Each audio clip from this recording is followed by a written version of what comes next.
नमस्कार. चला आज एसईटी पेपर 1 मधल्या एका महत्वाच्या युनिटबद्दल बोलूया. Unit number 4 communication. हो बरोबर. हा तोच घटक आहे ज्याच्याबद्दल सगळ्यांना वाटतं की अरे वा, हा तर खूपच सोपा आहे, इथे तर हमखास मार्क मिळणार. पण गोष्ट इतकी सोपी आहे का खरंच? आणि खरी गंमत इथेच सुरू होते. आपल्याला वाटतं की हा घटक सोपा आहे आणि याच गैरसमजाचा फायदा घेऊन परीक्षक अगदी हुशारीने इथे काही असे प्रश्न टाकतात जे आपला सगळा गोंधळ उडवून देऊ शकतात. तर मग प्रश्न हा आहे की हे सापळे ओळखायचे कसे आणि या युनिटवर आपली पकड मजबूत कशी करायची.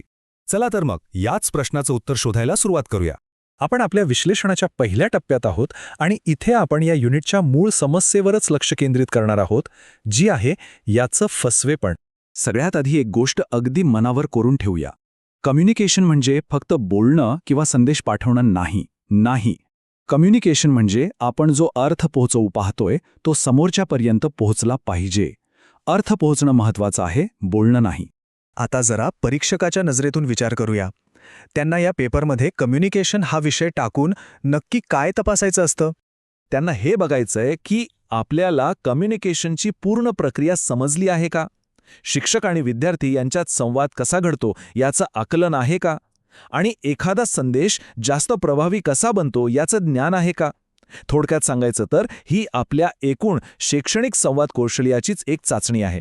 चला आता या युनिटमधल्या काही महत्त्वाच्या संकल्पना आणि त्यात दडलेले सामान्य सापळे समजून घेऊया, जेणेकरून आपण प्रश्नांना सहज सामोरे जाऊ शकू. ही बघा कम्युनिकेशनची मूळ प्रक्रिया. यात 5 महत्त्वाचे भाग आहेत. एक असतो संदेश पाठवणारा म्हणजे सेंडर. तो एक संदेश म्हणजे मेसेज एका माध्यमातून म्हणजे चॅनलद्वारे पाठवतो.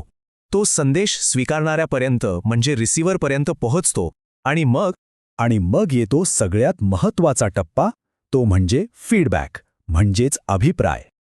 ही गोष्ट डोक्यात अगदी फिट करून ठेवा. जोपर्यंत फीडबॅक मिळत नाही तोपर्यंत कम्युनिकेशनची प्रक्रिया पूर्ण होतच नाही, ती अपूर्णच राहते. परीक्षेतले बरेचसे प्रश्न याच एका मुद्द्याभोवती फिरतात. आता परीक्षकांना काय आवडतं आणि काय नाही हे समजून घेऊया. त्यांना एकमार्गी संवाद म्हणजे जिथे फक्त एक जण बोलतोय, जसं की फक्त लेक्चर देणं आणि समोरून काहीच फीडबॅक येत नाही, असं कम्युनिकेशन अजिबात आवडत नाही. या उलट त्यांना द्विमार्गी संवाद जास्त महत्त्वाचा वाटतो, जिथे चर्चा होते, संवाद होतो आणि विद्यार्थ्यांचा सहभाग असतो. आता या कम्युनिकेशन प्रक्रियेत एक अडथळा येऊ शकतो, ज्याला नॉईस असं म्हणतात. आता नॉईस म्हटलं की आपल्या डोक्यात फक्त आवाज किंवा गोंगाट येतो. पण थांबा, कम्युनिकेशनच्या भाषेत ह्याचा अर्थ खूप मोठा आहे. म्हणजे बघा, नॉईस फक्त ऐकू येणारा आवाजच नसतो. तो भौतिक असू शकतो, जसं की वर्गाबाहेर चालू असलेला गोंगाट. तो मानसिकही असू शकतो, जसं की परीक्षेचा ताण किंवा एखाद्याची नकारात्मक वृत्ती.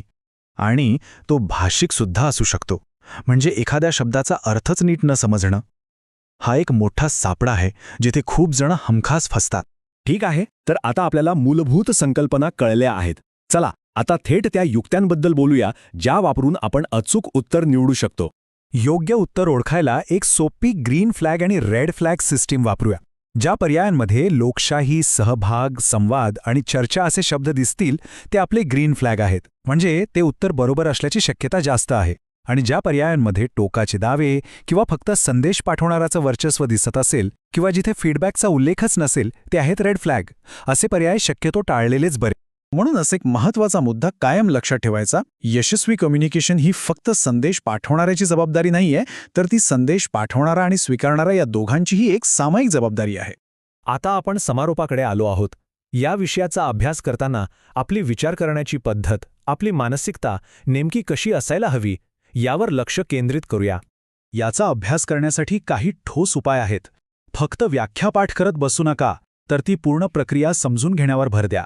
वर्गात काय घडत असेल याची कल्पना करा आणि प्रत्येक प्रश्न सोडवताना स्वतःला फक्त एकच प्रश्न विचारा, ठीक आहे, पण या परिस्थितीत अर्थ खरोखरच समोरच्यापर्यंत पोचतोय का? आणि हेच ह्या सगळ्या विश्लेषणाचं सार आहे.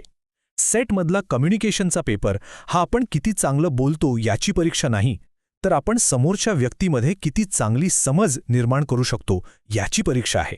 आता जाता जाता एक महत्त्वाचा प्रश्न, आपण ज्या पद्धतीनं या विषयाचा अभ्यास करत आहोत ती पद्धत आपल्यामध्ये या विषयाबद्दलची खरीखुरी समज निर्माण करत आहे का, यावर नक्कीच विचार व्हायला हवा.